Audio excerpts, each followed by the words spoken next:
बिस्मिल्लाहिर्रहमानिर्रहीम। Computer science के course database system की सीरीज के साथ मैं हूं मोहम्मद अमीर। आज इस सीरीज के लेक्चर नंबर 17 में डिस्कस करने जा रहे हैं एसक्यूएल कमांड्स पार्ट 2। आज के टॉपिक्स के हमारे कंटेंट्स हैं। सबसे पहले एसक्यूएल कमांड्स के बारे में देखेंगे, फिर उसके बाद एसक्यूएल कमांड्स के जो टाइप्स, जिसमें बेसिकली 5 टाइप्स हैं, जिसमें DDL, DML, data control language, transaction control language और डाटा क्यूरी लैंग्वेज। इसमें से 2 को हमने इससे प्रीवियस लेक्चर में डिस्कस किया था। अब जो रिमेनिंग 3 जो इसकी लैंग्वेज हैं, जिसमें data control language, transaction control language और डाटा क्यूरी लैंग्वेज हैं, आज इनको डिस्कस करेंगे। ये ओवरऑल बेसिकली 5 लैंग्वेज हैं। 3 के बारे में इससे प्रीवियस लेक्चर में डिस्कस कर चुके हैं। 2 के बारे में आज हम लोग डिस्कस करेंगे, जो कि TCL और DQL है। TCL के अंदर comet, roll back and save point क्या है, इनके बारे में डिस्कस करते हैं। और DQL इसके अंदर एक कमांड आती है सिलेक्ट, उसका क्या इस्तेमाल है वो देखते हैं। सबसे पहले है data control language. DCL commands are used to grant and take back authority from any database user। Basically data control language के अंदर जब हम लोग को डेटाबेस बनाते हैं, उसकी जो परमिशन है वो किसी यूजर को ग्रांट की जाती है। जब ग्रांट करते हैं तो भी इसी लैंग्वेज की कमांड इस्तेमाल करते हैं, और जब उससे परमिशन या अथॉरिटी हम लोग वापस लेते हैं तब भी इस लैंग्वेज का इस्तेमाल किया जाता है। Here are some command that come under DCL, जिसमें ग्रांट है और रिवोक है। और सबसे पहले देखते हैं ग्रांट क्या चीज है। It is used to give user access privileges to a database। इसमें किसी यूजर को डेटाबेस की जो है परमिशन दी जाती है कि वो आया उसको एक्सेस कर सके। उसकी प्रिविलेजेस देने की जो कमांड्स है वो बेसिकली ग्रांट है। एग्जाम्पल देखते हैं, मतलब इसका सिंटैक्स क्या है।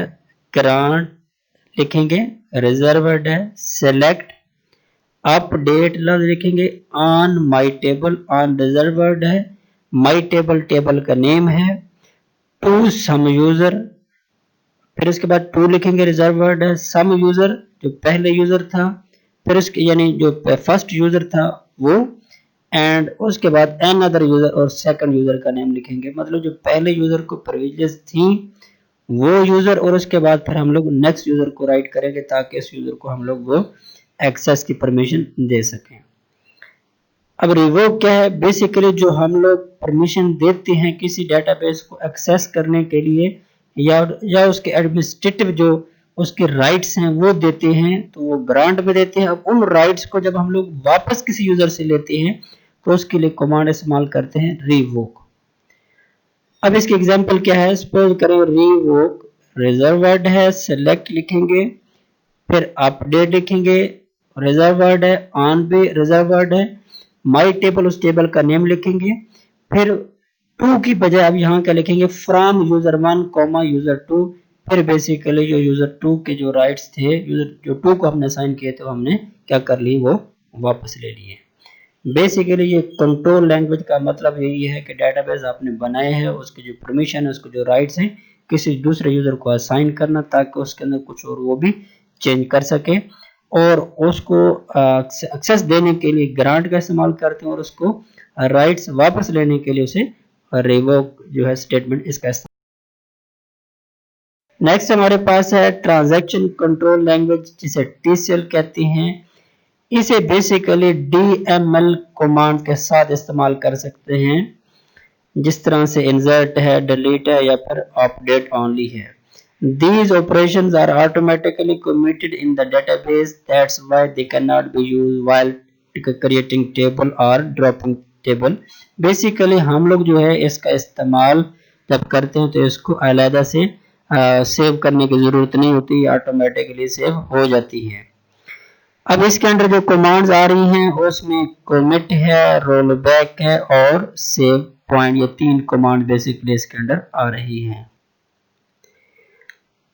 अब उसके बाद इसकी डिटेल देखते हैं, जिसमें सबसे पहले commit है। commit command is used to save all the transaction to the database. जब भी कोई आप लोग ट्रांजैक्शन करते हैं उसके बाद इस कमांड का इस्तेमाल किया जाता है ताकि आपके ट्रांजैक्शन का जो डाटा है वो वैल्यूज है वो क्या हो जाए, अपडेट या फिर सेव हो जाए।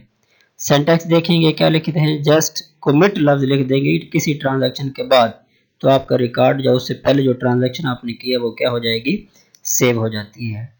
एग्जाम्पल है डिलीट फ्रॉम कस्टमर, कि आपने किसी कस्टमर का रिकॉर्ड डिलीट किया है। कौन से कस्टमर का, where age is equal to 20, जिसकी एज क्या है 25 है, सॉरी 25, यानी कि ऐसे कस्टमर का रिकॉर्ड आपने डिलीट किया जिसकी एज 25 है। इसके बाद अगर आपने कमिट लिख दिया है, कमिट के बाद सेमीकोलन, तो इसका सिंटैक्स में आता है कमिट आपने राइट कर दिया, ये कमांड आपने राइट कर दी, तो बेसिकली आपका जो रिकॉर्ड है वो क्या हो जाएगा, जो आपने डिलीट किया वो सेव हो जाएगा, यानी अपडेट हो जाएगा।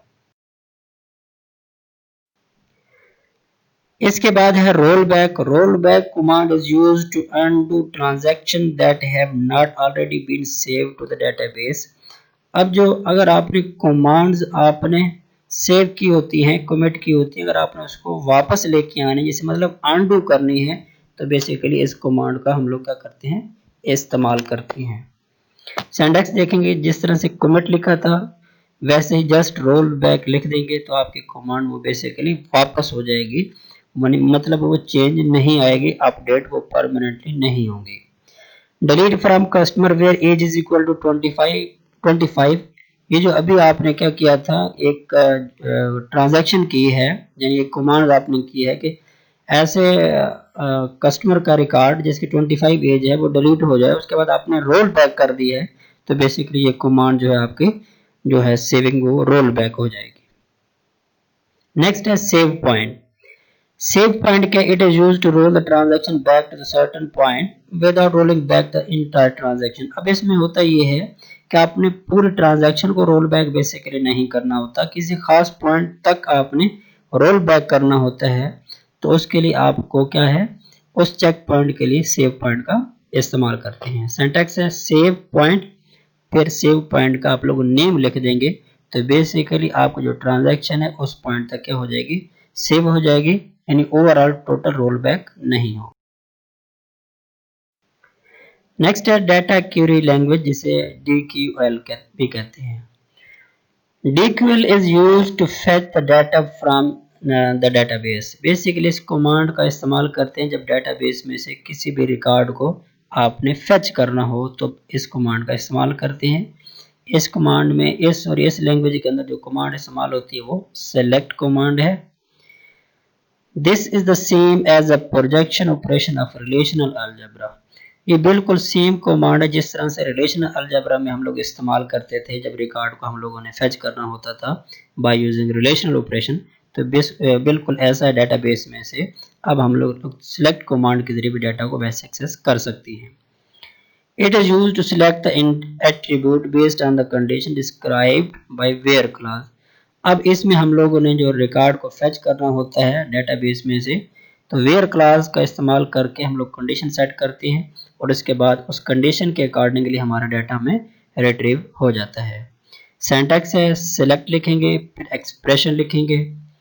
एक्सप्रेशन के अंदर आपने डिटेल लिखनी होती है, आपने मतलब आपको क्या सिलेक्ट करना है। फ्रॉम रिजर्व्ड है टेबल, उस टेबल में, यानी select expression from table where condition, यानी कंडीशन लगाएंगे इस कंडीशन के तहत टेबल में से हमें ये रिकॉर्ड फेच हो जाए तो आपको रिकॉर्ड वो मिल जाता है। For example select EMP name, यानी आपने एम्प्लॉय नेम सेलेक्ट करना है फ्रॉम एम्प्लॉय टेबल में से, where age is greater than 20 और आखिर में सेमीकोलन लगा देंगे। अब इसका मतलब है हमें एम्प्लॉय का नेम सेलेक्ट करना है, कौन से एम्प्लॉय का रिकॉर्ड एक्सेस करना है और किस टेबल में से, फ्रॉम एम्प्लॉय टेबल में से उस एम्प्लॉय का रिकॉर्ड हमें फेच होकर चाहिए, रिकॉर्ड एक्सेस मिलना चाहिए हमें, where age is greater than 20, जिसकी एज क्या हो 20 से ज्यादा हो, तो वो तमाम एम्प्लॉय टेबल में से फेच होकर हमें मिल जाएंगे जिनकी एज क्या है 20 से ज्यादा है। ये सिर्फ रिकॉर्ड को एक्सेस नहीं करने के लिए बल्कि इसके अलावा भी डिफरेंट ऑपरेशन के लिए भी सिलेक्ट कमांड जो है कमांड्स इसका भी इस्तेमाल करते हैं। तो आपको मुझे उम्मीद है ये लेक्चर समझ आए। अगर आपको ये हमारा लेक्चर समझ आया है तो आप हमारे यूट्यूब चैनल को सब्सक्राइब भी करें, बेल आइकन के ऊपर प्रेस भी कर दें। और ये वीडियो कैसी लगी इसके बारे में आप अपनी राय का इजहार भी कमेंट सेक्शन में कर सकते हैं। अल्लाह हाफिज़।